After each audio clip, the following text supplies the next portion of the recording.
to see the opera for the first time? My first opera was Carmen, and I grew up in Milwaukee, Wisconsin, so it was with the Florentine Opera.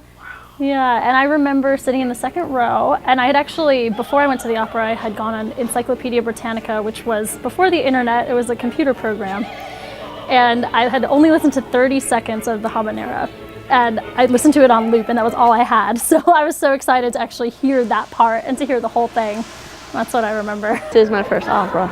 I expect a lot of singing and dancing from the Cinderella story with a little twist like she was saying to us. I'm going to be in Italian, so I'm not exactly sure if I'm going to be able to understand it, but since I've seen the animation, I'm pretty sure I'll get the idea. I remember about my very first opera is, it was The Magic Flute in Greensboro, North Carolina. I was in the 7th grade, and the first thing I thought was, I can't believe people can do this for a living, and I wanted to know like how I could do it, and I thought it was the coolest thing I'd ever seen.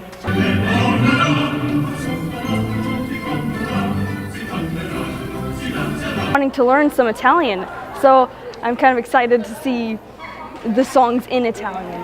Learn as many languages as you're able, especially Italian, German, and French, because, I mean, if you want to learn Russian and Czech while you're at it, be my guest. I've sung in so many different languages. I did a program in China where I had to sing in Mandarin. Earlier this season, we sang Rusalka in Czech, so as many languages as you know early on, the better, because then you have to get more and more and more, and if you have a good, at least Romance language basis, that's important. Also play the piano if you can. It's embarrassing because my mother's a pianist, but I usually, when I try to accompany myself, I'm using these 3 fingers. And I wish I'd been better as a child at doing that because that's important. You sing, you play in something, you play as something, you really act, and you have fun. The main difference for operatic voices is that we can be really, really loud without a microphone. There's no amplification system.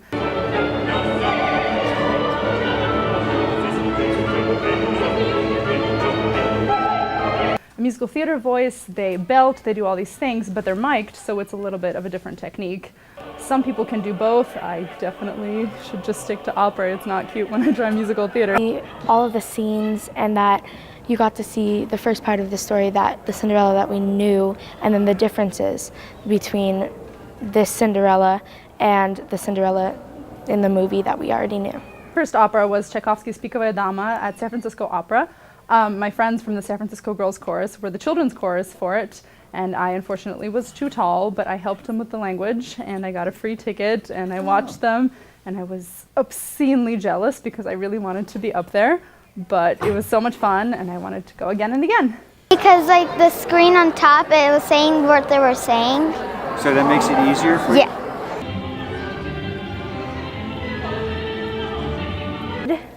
Just to see how magnificent it would be to see all the thrills and the emotions I would feel in an opera. High sound. High sound. You think it's going to be a low sound too? No, just a high, like. Just. My favorite part is the Act 2 sextet, when we're all tangled up in a knot. And I just love the way the voices all layer on top of each other and the harmonies. It's my favorite part.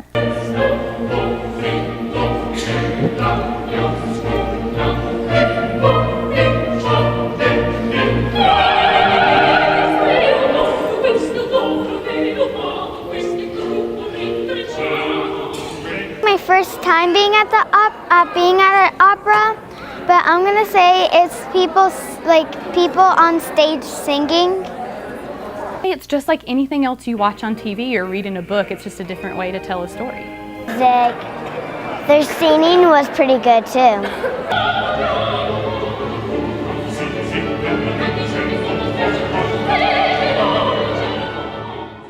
This opera is making me feel really happy about myself because I'm in the Cinderella pageant. Yeah, I watched it when I was 6, and I liked that instead of having an aunt in the movie, she has a step aunt.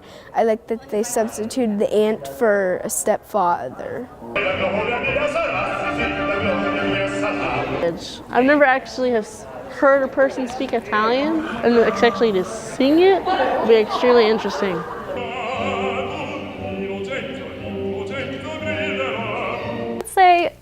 learn as much about music in general as you can. The voice takes a long time to mature, but if you can take piano lessons or any instruments or learn languages, read, anything like that, go see the opera, go to the symphony, all of that. Than I expected is Cinderella. I saw Madame and Butterfly and also really enjoyed that too. Was when the stepsisters were like being all funny, and they're all like dressing up, and they're like, I'm the prettiest. One that Cinderella would sing in the beginning about the king who got lonely.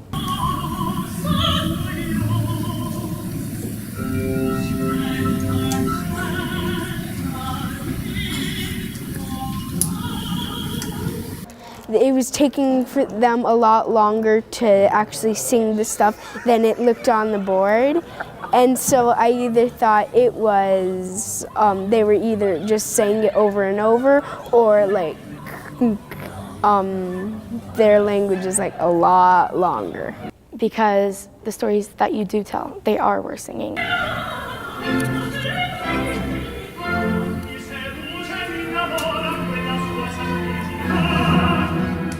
Favorite parts was when Cinderella, or Angelina, she came down in her beautiful dress and her veil.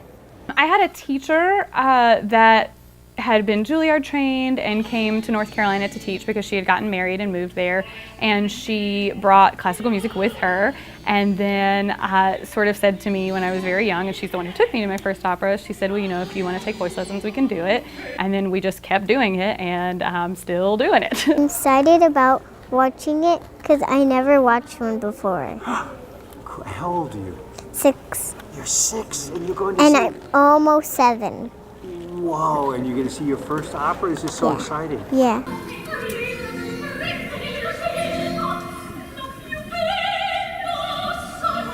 really liked the first half because it was really different to see how in English on the script it only said a couple words, but they sang it and it drawed it out forever, and it was really cool. Sounds really elegant. Like, yeah, like something you could really just listen to and get lost in.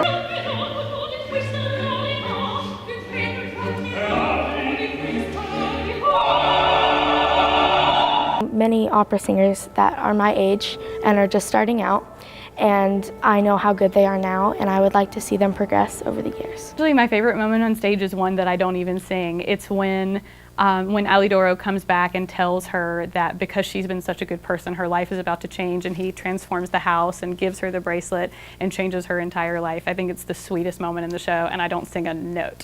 Because the Italian department at the University of Arizona, they promote the opera here for Arizona Opera, and I saw my first show and I really enjoyed it, so I came back another time.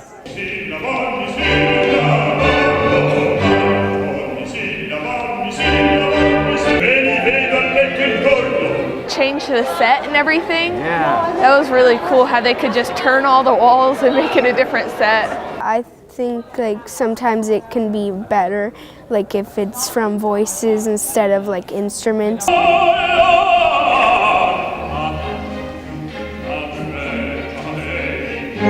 It's really interesting seeing a like story. It's like you're reading a story, but someone's like singing it to you, and you can follow the story. And it's like having characters actually speaking to you, but it's singing, and it's pretty cool.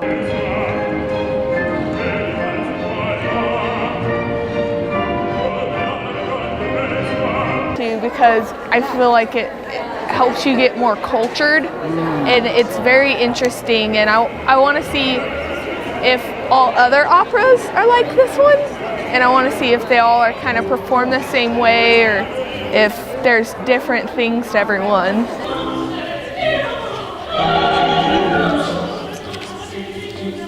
My favorite ones is when magical teacher dude comes in and he drops the book and he's like, there are 3 sisters, and we just all look at each other like, oh my god, what? Oh no, he knows about our 3rd sister. And it's like this funny moment that feels kind of like being in a movie set because we make eye contact so sharply, and it's like a very comedic moment that I think is just a lot of fun.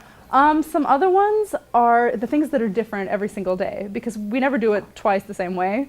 Sometimes I'll stick my tongue out at one person or another person or all the people, and just the different kinds of faces that we get to make at each other. I think my friends would enjoy it too, because at my school I'm at a choir, and there's a kid in my class that's at the choir as well, and I think he would like it as well. Telling stories worth singing means to me that you can relate to anyone over any time period, even in fairy tale world, by the similar experiences that we all share just living life. Explain it to them like a play, but they're singing, and it's a lot more elaborate, and they show a lot more emotion, and it's very detailed and very, like the singers really impressed me because they're singing for like an hour and a half completely with non-stop, and so my voice would be gone by the end of the night.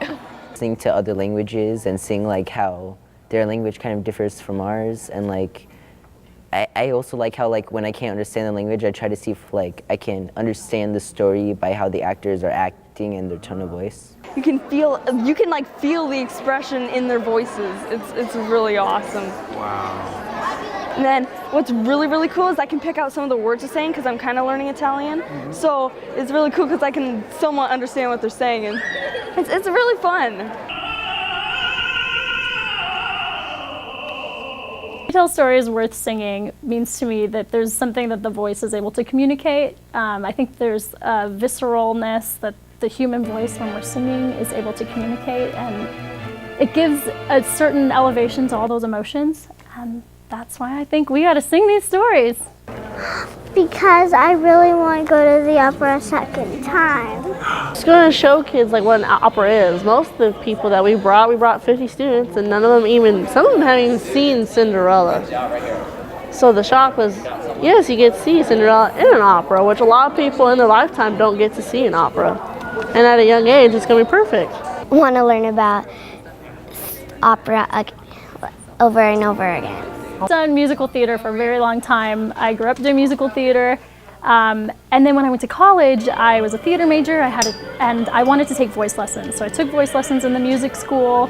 And the teacher said to me, you really have a talent for this. And just from there, I kind of, once someone gave me permission to sing opera, I kind of just took that and went with it, and I fell in love with it. So I would love to see more operas because they are just like so emotional. You can feel all the emotion, and it like sends shivers down your spine as you listen, and it's just awesome.